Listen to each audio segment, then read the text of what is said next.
For a few months now, the Sioux City Public Museum has celebrated the history of a deceased musician who lived here in Sioux City. It's our top story at 5:30.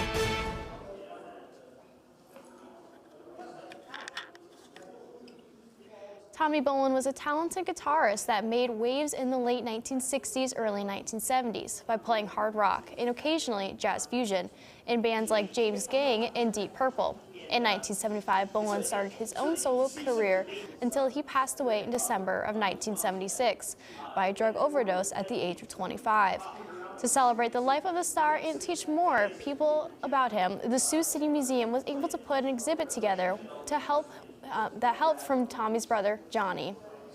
Johnny's really our local person that has most of the Tommy Bolin memorabilia that there is to have here locally. And so he's got a lot of photographs and certain memorabilia. And then he and a fellow named Mike Drum from Denver, Colorado, back in the late 90s started something called the Tommy Bolin Archives.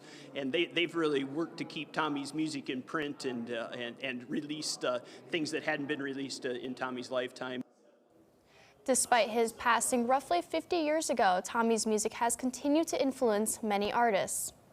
The great thing about recorded music is it's essentially timeless. You know, we always have access to it. It always has relevance. That way you can go back and you'll hear much younger guitarists like Joe Bonamassa and such that are still prominent today that are heavily influenced by Tommy Bolin's work on his various albums. And so he was just somebody that was very innovative in his technique, and he had a very eclectic taste.